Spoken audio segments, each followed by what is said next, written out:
ధరణి news జనం కోసం నిజం కోసం సామాన్య గొంతుక.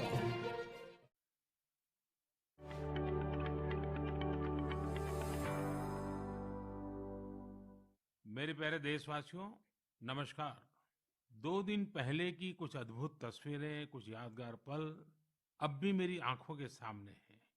इसलिए इस बार मन की बात की शुरुआत उन्हीं पलों से करते हैं। टोक्यो ओलंपिक्स में भारतीय खिलाड़ियों को तिरंगा लेकर चलते देखकर मैं ही नहीं, पूरा देश रोमांचित हो उठा। पूरे देश ने जैसे एक होकर अपने इन योद्धाओं से कहा, विजय भव, विजयी भव। जब ये खिलाड़ी भारत से गए थे तो मुझे इनसे गपशप करने का, उनके बारे में जानने और देश को बताने का अवसर मिला था। ये खिलाड़ी जीवन की अनेक चुनौतियों को पार करते हुए यहाँ पहुंचे हैं। आज उनके पास आपके प्यार और सपोर्ट की ताकत है। इसलिए आइए मिलकर अपने सभी खिलाड़ियों को अपनी शुभकामनाएं, उनका हौसला बढ़ाएं। सोशल मीडिया पर ओलंपिक खिलाड़ियों के सपोर्ट के लिए हमारा विक्ट्री पंच कैंपेन अब शुरू हो चुका है। आप भी अपनी टीम के साथ अपना विक्ट्री पंच शेयर करिए, इंडिया के लिए चीयर करिए। साथियों, जो देश के लिए तिरंगा उठाता है उसके सम्मान में भावनाओं से भर जाना स्वाभाविक ही है। देशभक्ति की ये भावना हम सबको जोड़ती है। कल यानी 26 जुलाई को करगिल विजय दिवस भी है। करगिल का युद्ध भारत की सेनाओं के शौर्य और संयम का ऐसा प्रतीक है जिसे पूरी दुनिया ने देखा है। इस बार ये गौरवशाली दिवस भी अमृत महोत्सव के बीच में मनाया जाएगा, इसलिए ये और भी खास हो जाता है। मैं चाहूंगा कि आप करगिल की रोमांचित कर देने वाली गाथा जरूर पढ़ें। करगिल के वीरों को हम सब नमन करें। साथियों, इस बार 15 अगस्त को देश अपनी आजादी के 75वें साल में प्रवेश कर रहा है। ये हमारा बहुत बड़ा सौभाग्य है कि जिस आजादी के लिए देश ने सदियों का इंतजार किया, उसके 75 वर्ष होने के हम साक्षी बन रहे हैं। आपको याद होगा, आजादी के 75 साल मनाने के लिए 12 मार्च को बापू के साबरमती आश्रम से अमृत महोत्सव की शुरुआत हुई थी। इसी दिन बापू की दांडी यात्रा को भी पुनर्जीवित किया गया था। तब से जम्मू कश्मीर से लेकर पुडुचेरी तक, गुजरात से लेकर पूर्वोत्तर तक देश भर में अमृत महोत्सव से जुड़े कार्यक्रम चल रहे हैं। कई ऐसी घटनाएं, ऐसे स्वाधीनता सेनानी जिनका योगदान तो बहुत बड़ा है, लेकिन उतनी चर्चा नहीं हो पाई, आज लोग उनके बारे में भी जान पा रहे हैं। अब जैसे मोइरांग डे को ही लीजिए। मणिपुर का छोटा सा कस्बा मोइरांग कभी नेताजी सुभाष चंद्र बोस की इंडियन नेशनल आर्मी यानी INA का एक प्रमुख ठिकाना था। यहाँ आजादी के पहले ही INA के कर्नल शौकत मलिक जी ने झंडा फहराया था। अमृत महोत्सव के दौरान 14 अप्रैल को उसी मोइरांग में एक बार फिर तिरंगा फहराया गया। ऐसे कितने ही स्वाधीनता सेनानी और महापुरुष हैं जिन्हें अमृत महोत्सव में देश याद कर रहा है। सरकार और सामाजिक संगठनों की तरफ से भी लगातार इससे जुड़े कार्यक्रम आयोजित किए जा रहे हैं। ऐसा ही एक आयोजन इस बार 15 अगस्त को होने जा रहा है। ये एक प्रयास है राष्ट्रगान से जुड़ा हुआ। सांस्कृतिक मंत्रालय की कोशिश है कि इस दिन ज्यादा से ज्यादा भारतवासी मिलकर राष्ट्रगान गाएं। इसके लिए एक वेबसाइट भी बनाई गई है, राष्ट्रगान.in। इस वेबसाइट की मदद से आप राष्ट्रगान गाकर उसे रिकॉर्ड कर पाएंगे, इस अभियान से जुड़ पाएंगे। मुझे उम्मीद है आप इस अनोखी पहल से जरूर जुड़ेंगे। इसी तरह के बहुत सारे अभियान, बहुत सारे प्रयास आपको आने वाले दिनों में देखने को मिलेंगे। अमृत महोत्सव किसी सरकार का कार्यक्रम नहीं, किसी राजनीतिक दल का कार्यक्रम नहीं, यह कोटि कोटि भारतवासियों का कार्यक्रम है। हर स्वतंत्र और कृतज्ञ भारतीय का अपने स्वतंत्रता सेनानियों को नमन है। और इस महोत्सव की मूल भावना का विस्तार तो बहुत विशाल है। ये भावना है अपने स्वाधीनता सेनानियों के मार्ग पर चलना, उनके सपनों का देश बनाना। जैसे देश की आजादी के मतवाले स्वतंत्रता के लिए एकजुट हो गए थे, वैसे ही हमें देश के विकास के लिए एकजुट होना है। हमें देश के लिए जीना है, देश के लिए काम करना है। और इसमें छोटे छोटे प्रयास भी बड़े नतीजे ला देते हैं। रोज के कामकाज करते हुए भी हम राष्ट्र निर्माण कर सकते हैं। जैसे वोकल फॉर लोकल, हमारे देश के स्थानीय उद्यमियों, आर्टिस्टों, शिल्पकारों, बुनकरों को सपोर्ट करना हमारे सहज स्वभाव में होना चाहिए। 7 अगस्त को आने वाला नेशनल हैंडलूम डे एक ऐसा अवसर है जब हम प्रयास पूर्वक भी ये काम कर सकते हैं। नेशनल हैंडलूम डे के साथ बहुत ऐतिहासिक पृष्ठभूमि जुड़ी हुई है। इसी दिन 1905 में स्वदेशी आंदोलन की शुरुआत हुई थी। साथियों, हमारे देश के ग्रामीण और आदिवासी इलाकों में हैंडलूम कमाई का बहुत बड़ा साधन है। ये ऐसा क्षेत्र है जिससे लाखों महिलाएं, लाखों बुनकर, लाखों शिल्पी जुड़े हुए हैं। आपके छोटे छोटे प्रयास बुनकरों में एक नई उम्मीद जगाएंगे। आप स्वयं कुछ न कुछ खरीदें और अपनी बात दूसरों को भी बताएं। और जब हम आजादी के 75 साल मना रहे हैं, तब तो इतना करना हमारी जिम्मेवारी बनती ही है भाइयों। आपने देखा होगा, साल 2014 के बाद से ही मन की बात में हम अक्सर खादी की बात करते हैं। ये आपका ही प्रयास है कि आज देश में खादी की बिक्री कई गुना बढ़ गई है। क्या कोई सोच सकता था कि खादी के किसी स्टोर से एक दिन में 1 करोड़ रुपए से अधिक की बिक्री हो सकती है? लेकिन आपने ये भी कर दिखाया है। आप जब भी कहीं पर खादी का कुछ खरीदते हैं, तो इसका लाभ हमारे गरीब बुनकर भाइयों बहनों को ही होता है। इसलिए खादी खरीदना एक तरह से जन सेवा भी है, देश सेवा भी है। मेरा आपसे आग्रह है कि आप सभी मेरे प्यारे भाइयों बहनों, ग्रामीण इलाकों में बन रहे हैंडलूम प्रोडक्ट्स जरूर खरीदें और उसे #माय माय प्राइड के साथ शेयर करें। साथियों, बात जब आजादी के आंदोलन और खादी की हो, तो पूज्य बापू का स्मरण होना स्वाभाविक है।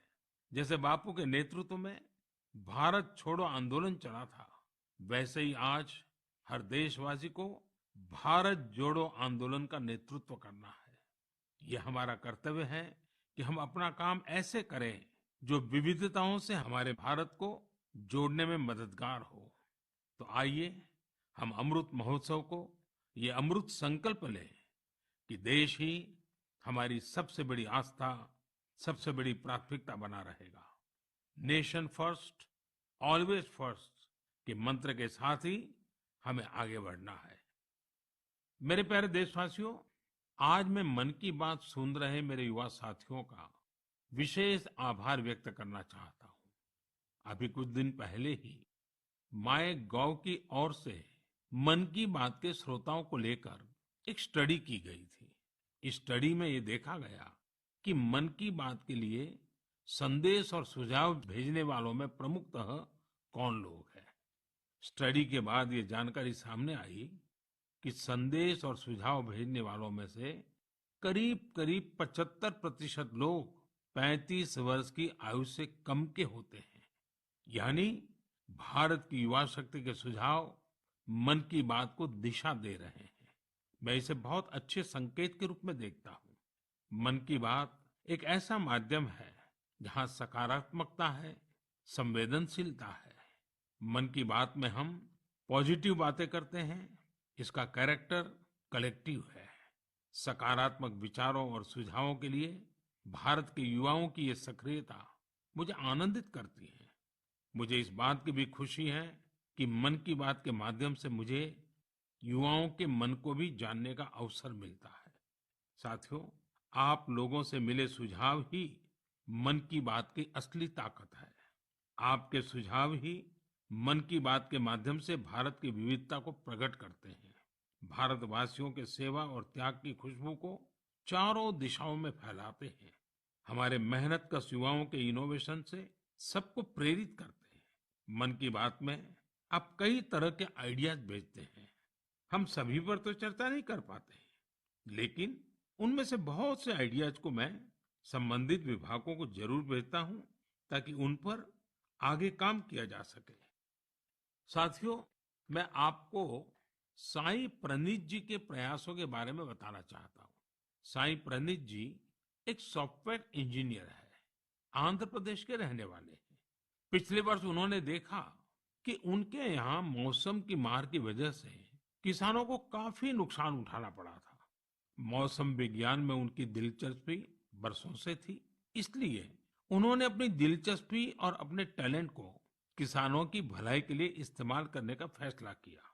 अब वे अलग अलग डेटा सोर्सेज से वेदर डेटा खरीदते हैं, उसका विश्लेषण करते हैं और स्थानीय भाषा में अलग अलग माध्यमों से किसानों के पास जरूरी जानकारी पहुंचाते हैं। वेदर अपडेट्स के अलावा प्रणीत जी अलग अलग क्लाइमेट कंडीशंस में लोगों को क्या करना चाहिए गाइडेंस भी देते हैं। खासकर बाढ़ से बचने के लिए या फिर तूफान या बिजली गिरने पर कैसे बचा जाए, इस बारे में भी वो लोगों को बताते हैं। साथियों, एक और इस नौजवान सॉफ्टवेयर इंजीनियर का ये प्रयास दिल को छूने वाला है, तो दूसरी ओर हमारे एक साथी के द्वारा किया जा रहा टेक्नोलॉजी का उपयोग भी आपको अचंभित कर देगा। ये साथी हैं ओडिशा के संबलपुर जिले के एक गांव में रहने वाले श्रीमान इसाक मुंडा जी। इसाक जी कभी एक दिहाड़ी मजदूर के रूप में काम करते थे, लेकिन अब वे एक इंटरनेट सेंसेशन बन गए हैं। अपने यूट्यूब चैनल से वो काफी रुपये कमा रहे हैं। वे अपने वीडियोस में स्थानीय व्यंजन, पारंपरिक खाना बनाने के तरीके, अपने गांव, अपनी लाइफस्टाइल, परिवार और खान पान की आदतों को प्रमुखता से दिखाते हैं। एक यूट्यूबर के रूप में उनकी यात्रा मार्च 2020 में शुरू हुई थी, जब उन्होंने ओडिशा के मशहूर स्थानीय व्यंजन पखाल से जुड़ा एक वीडियो पोस्ट किया था। तब से वे सैकड़ों वीडियो पोस्ट कर चुके हैं। उनका यह प्रयास कई कारणों से सबसे अलग है, खासकर इसलिए कि इससे शहरों में रहने वाले लोगों को वो जीवन शैली देखने का अवसर मिलता है जिसके बारे में वे बहुत कुछ नहीं जानते। इसाक मुंडा जी कल्चर और कुजिन दोनों को बराबर मिलाकर के सेलिब्रेट कर रहे हैं और हम सबको प्रेरणा भी दे रहे हैं। साथियों, जब हम टेक्नोलॉजी की चर्चा कर रहे हैं, तो मैं एक और इंटरेस्टिंग विषय की चर्चा करना चाहता हूँ। आपने हाल फिलहाल में पढ़ा होगा, देखा होगा कि आईआईटी मद्रास के एलुमनी द्वारा स्थापित एक स्टार्टअप ने एक 3D प्रिंटेड हाउस बनाया है। 3D प्रिंटिंग करके घर का निर्माण, आखिर ये हुआ कैसे? दरअसल इस स्टार्टअप ने सबसे पहले 3D प्रिंटर में एक 3 डायमेंशनल डिजाइन को फीड किया और फिर एक विशेष प्रकार के कंक्रीट के माध्यम से लेयर बाय लेयर एक 3D स्ट्रक्चर फैब्रिकेट कर दिया। आपको यह जानकर खुशी होगी कि देश भर में इस प्रकार के कई प्रयोग हो रहे हैं। एक समय था जब छोटे छोटे कंस्ट्रक्शन के काम में भी वर्षों लग जाते थे, लेकिन आज टेक्नोलॉजी की वजह से भारत में स्थिति बदल रही है। कुछ समय पहले हमने दुनिया भर की ऐसी इनोवेटिव कंपनीज को आमंत्रित करने के लिए एक global housing technology challenge launch किया था। ये देश में अपनी तरह का अलग तरह का अनोखा प्रयास है, इसलिए हमने इन्हें लाइट हाउस प्रोजेक्ट्स का नाम दिया। फिलहाल देश में 6 अलग अलग जगहों पर लाइट हाउस प्रोजेक्ट्स पर तेजी से काम चल रहा है। इन लाइट हाउस प्रोजेक्ट्स में मॉडर्न टेक्नोलॉजी और इनोवेटिव तौर तरीकों का इस्तेमाल किया जाता है। इससे कंस्ट्रक्शन का टाइम कम हो जाता है। साथ ही जो घर बनते हैं वो अधिक टिकाऊ, किफायती और आरामदायक होते हैं।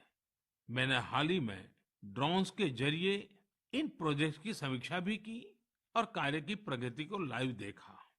इंदौर के प्रोजेक्ट में ब्रिक और मोर्टार वॉल्स की जगह pre fabricated sandwich panel system का इस्तेमाल किया जा रहा है। राजकोट में लाइट हाउस फ्रेंच टेक्नोलॉजी से बनाए जा रहे हैं, जिनमें टनल के जरिए मोनोलिथिक कंक्रीट कंस्ट्रक्शन टेक्नोलॉजी का इस्तेमाल हो रहा है। इस टेक्नोलॉजी से बने घर आपदाओं का सामना करने में कहीं अधिक सक्षम होंगे। चेन्नई में अमेरिका और फिनलैंड की technologies precast concrete system का उपयोग किया जा रहा है।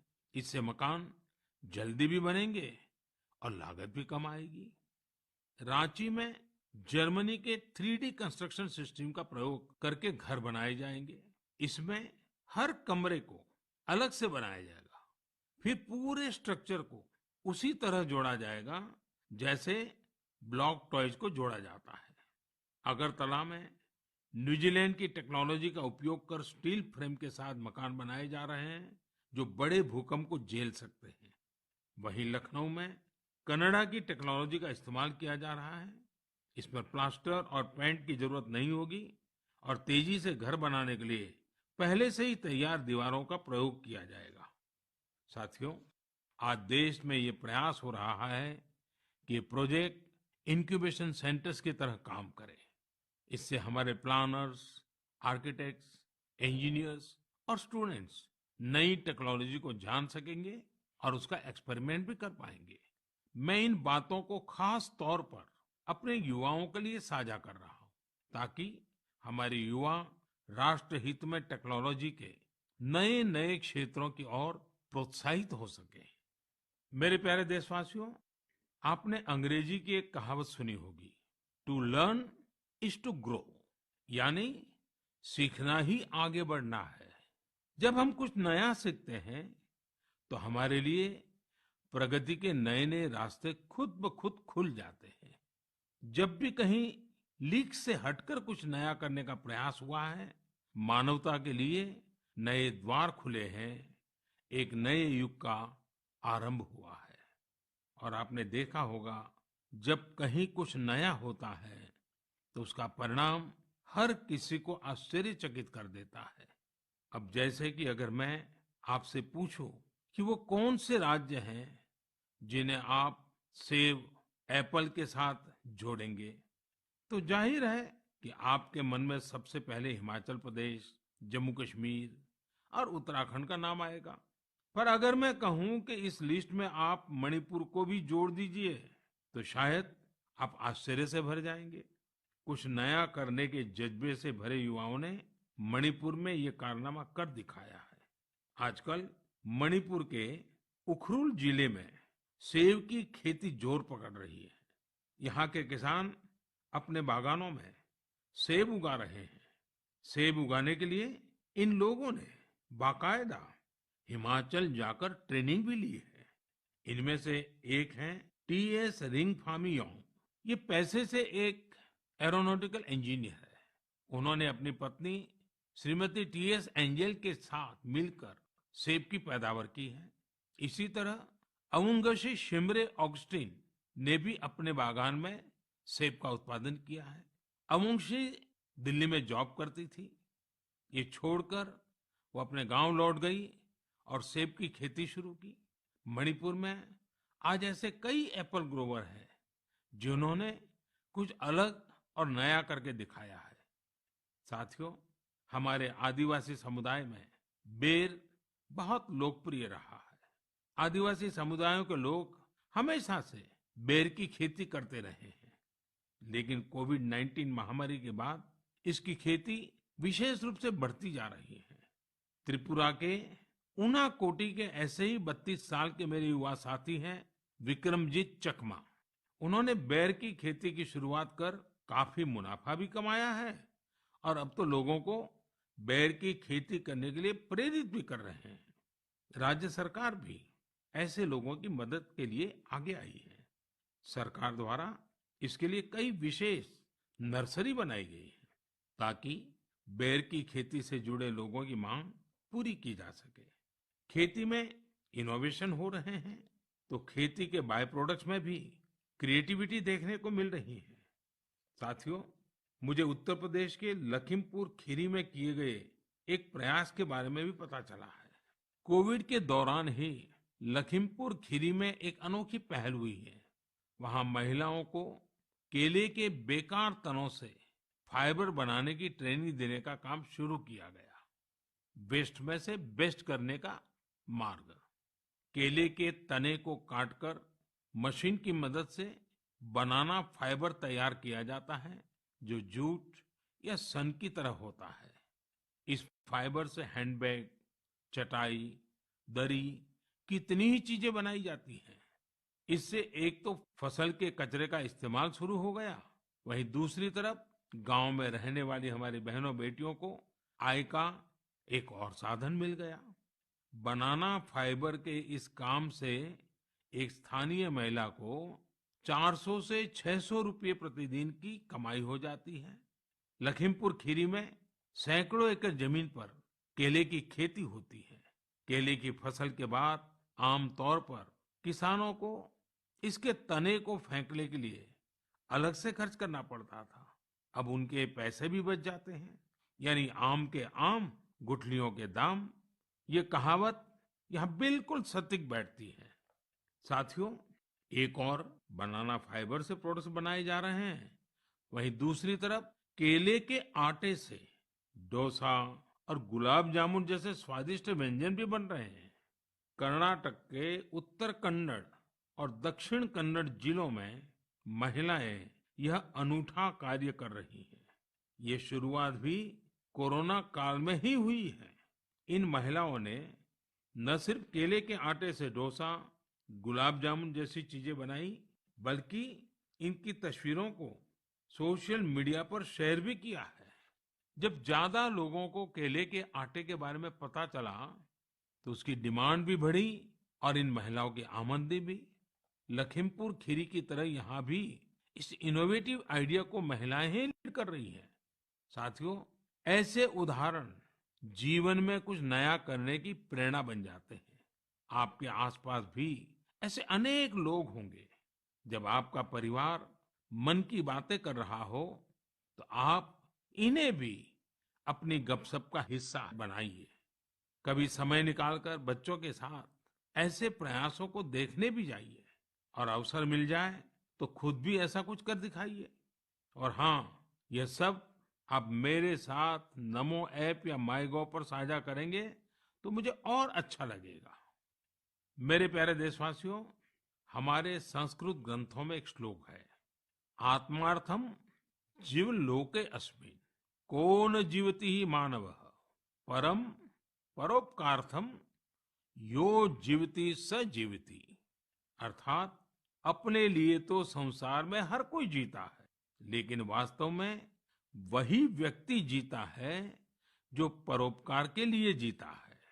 भारत माँ के बेटे बेटियों के परोपकारी प्रयासों की बातें, यही तो मन की बात है। आज भी ऐसे ही कुछ और साथियों के बारे में हम बात करते हैं। एक साथी चंडीगढ़ शहर के हैं। चंडीगढ़ में मैं भी कुछ वर्षों तक रह चुका हूँ। यह बहुत खुशमिजाज और खूबसूरत शहर है। यहाँ रहने वाले लोग भी दिलदार हैं। और हाँ, अगर आप खाने के शौकीन हो तो यहाँ आपको और आनंद आएगा। इसी चंडीगढ़ के सेक्टर 29 में संजय राणा जी फूड स्टॉल चलाते हैं और साइकिल पर छोले भटूरे बेचते हैं। एक दिन उनकी बेटी रिद्धिमा और भतीजी रिया एक आइडिया के साथ उनके पास आई। दोनों ने उनसे कोविड वैक्सीन लगवाने वालों को फ्री में छोले भटूरे खिलाने को कहा। वे इसके लिए खुशी खुशी तैयार हो गए। उन्होंने तुरंत ये अच्छा और नेक प्रयास शुरू भी कर दिया। संजय राणा जी के छोले भटूरे मुफ्त में खाने के लिए आपको दिखाने पड़ेगा कि आपने उसी दिन वैक्सीन लगवाई है। वैक्सीन का मैसेज दिखाते ही वे आपको स्वादिष्ट छोले भटूरे दे देंगे। कहते हैं, समाज की भलाई के काम के लिए पैसे से ज्यादा सेवा भाव, कर्तव्य भाव की ज्यादा आवश्यकता होती है। हमारे संजय भाई इसी को सही साबित कर रहे हैं। साथियों, ऐसे ही एक और काम की चर्चा आज करना चाहूंगा। ये काम हो रहा है तमिलनाडु के नीलगिरी में। वहां राधिका शास्त्री जी ने एम्बुरेक्स प्रोजेक्ट की शुरुआत की है। इस प्रोजेक्ट का मकसद है पहाड़ी इलाकों में मरीजों को इलाज के लिए आसान ट्रांसपोर्ट उपलब्ध कराना। राधिका कुन्नूर में एक कैफे चलाती है। उन्होंने अपने कैफे के साथियों से एम्बुरेक्स के लिए फंड जुटाया।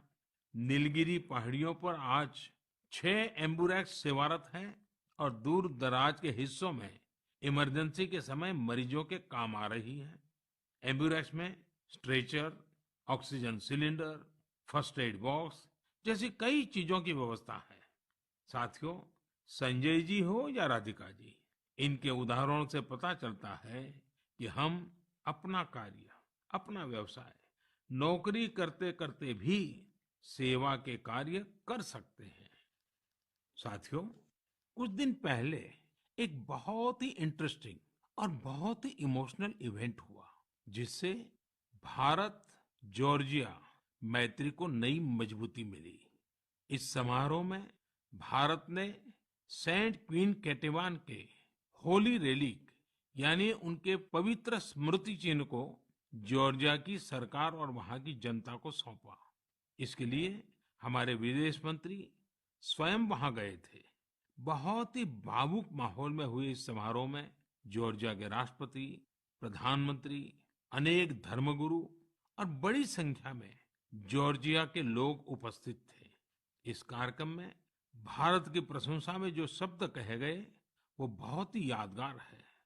इस एक समारोह ने दोनों देशों के साथ ही गोवा और जॉर्जिया के बीच के संबंधों को भी और प्रगाढ़ कर दिया है। ऐसा इसलिए क्योंकि सेंट क्वीन कर दिया है। ऐसा इसलिए क्योंकि सेंट क्वीन केटेवान के ये पवित्र अवशेष 2005 में गोवा के सेंट ऑगस्टिन चर्च से मिले थे। साथियों, आपके मन में सवाल होगा कि ये सब क्या है, ये कब और कैसे हुआ? दरअसल ये आज से 400-500 साल पहले की बात है। क्वीन केटेवान जॉर्जिया के राजपरिवार की बेटी थी। 10 साल के कारावास के बाद 1624 में वो शहीद हो गई थी। एक प्राचीन पुर्तगाली दस्तावेज के मुताबिक सेंट क्वीन केटेवान की अस्थियों को ओल्ड गोवा के सेंट ऑगस्टिनियन कॉन्वेंट पे रखा गया था। लेकिन लंबे समय तक यह माना जाता रहा कि गोवा में दफनाए गए उनके अवशेष 1930 के भूकंप में गायब हो गए थे। भारत सरकार और जॉर्जिया के इतिहासकारों, रिसर्चर्स, आर्कियोलॉजिस्ट और जॉर्जियन चर्च के दशकों के अथक प्रयासों के बाद 2005 में उन पवित्र अवशेषों को खोजने में सफलता मिली थी। यह विषय जॉर्जिया के लोगों के लिए बहुत ही भावनात्मक है। इसलिए उनके हिस्टोरिकल, रिलीजियस और स्पिरिचुअल सेंटिमेंट्स को ध्यान में रखते हुए भारत सरकार ने इन अवशेषों का एक अंश जॉर्जिया के लोगों को भेंट में देने का निर्णय लिया। भारत और जॉर्जिया के साझे इतिहास के इस अनूठे पक्ष को संजोए रखने के लिए मैं आज गोवा के लोगों को हृदय से धन्यवाद देना चाहूंगा। गोवा कई महान आध्यात्मिक धरोहरों की भूमि रही है। सेंट ऑगस्टिन चर्च यूनेस्को की world heritage site, churches and convents of Goa का एक हिस्सा है। मेरे प्यारे देशवासियों, जॉर्जिया से अब मैं आपको सीधे सिंगापुर लेकर चलता हूं, जहां इस महीने की शुरुआत में एक और गौरवशाली अवसर सामने आया। सिंगापुर के प्रधानमंत्री और मेरे मित्र ली सेन लुंग ने हाल ही में रिनोवेट किए गए सिलाट रोड गुरुद्वारा का उद्घाटन किया। उन्होंने पारंपरिक सिख पगड़ी भी पहनी थी। यह गुरुद्वारा लगभग 100 साल पहले बना था और यहाँ भाई महाराज सिंह को समर्पित एक स्मारक भी है। भाई महाराज सिंह जी ने भारत की स्वतंत्रता के लिए लड़ाई लड़ी थी और ये पल आजादी के 75 साल मना रहे हैं तब और अधिक प्रेरक बन जाता है। दो देशों के बीच पीपल टू पीपल कनेक्ट उसे मजबूती ऐसी ही बातों, ऐसे ही प्रयासों से मिलती है। इनसे यह भी पता चलता है कि सौहार्दपूर्ण माहौल में रहने और एक दूसरे की संस्कृति को समझने का कितना महत्व है। मेरे प्यारे देशवासियों, आज मन की बात में हमने अनेक विषयों की चर्चा की। एक और विषय है जो मेरे दिल के बहुत करीब है। ये विषय है जल संरक्षण का। मेरा बचपन जहाँ गुजरा, वहाँ पानी की हमेशा से किल्लत रहती थी। हम लोग बारिश के लिए तरसते थे और इसलिए पानी की एक एक बूंद बचाना हमारे संस्कारों का हिस्सा रहा है। अब जनभागीदारी से जल संरक्षण, इस मंत्र ने वहाँ की तस्वीर बदल दी है। पानी की एक एक बूंद को बचाना, पानी की किसी भी प्रकार की बर्बादी को रोकना, ये हमारी जीवन शैली का एक सहज हिस्सा बन जाना चाहिए। हमारे परिवारों की ऐसी परंपरा बन जानी चाहिए जिससे हर एक सदस्य को गर्व हो। साथियों, प्रकृति और पर्यावरण की रक्षा भारत के सांस्कृतिक जीवन में, हमारे दैनिक जीवन में रचा बसा हुआ है। वहीं बारिश और मानसून हमेशा से हमारे विचारों, हमारी फिलॉसफी और हमारी सभ्यता को आकार देते आए हैं। ऋतु संहार और मेघदूत में महाकवि कालिदास ने वर्षा को लेकर बहुत ही सुंदर वर्णन किया है। साहित्य प्रेमियों के बीच ये कविताएं आज भी बेहद लोकप्रिय हैं। ऋग्वेद के पर्जन्य सूक्तम में भी वर्षा के सौंदर्य का खूबसूरती से वर्णन है। इसी तरह श्रीमद् भागवत में भी काव्यात्मक रूप से पृथ्वी, सूर्य और वर्षा के बीच के संबंधों को विस्तार दिया गया है। अष्टौ मासान् निपीतं यद भूम्याः च ओदमयं वसु स्वगोभिः मक्तुम् आरेभे पर्जन्यः काल आगते। अर्थात सूर्य ने 8 महीने तक जल के रूप में पृथ्वी की संपदा का दोहन किया था। अब मानसून के मौसम में सूर्य इस संचित संपदा को पृथ्वी को वापस लौटा रहा है। वाकई मानसून और बारिश का मौसम सिर्फ खूबसूरत और सुहाना ही नहीं होता, बल्कि यह पोषण देने वाला, जीवन देने वाला भी होता है। वर्षा का पानी जो हमें मिल रहा है, वो हमारी भावी पीढ़ियों के लिए है।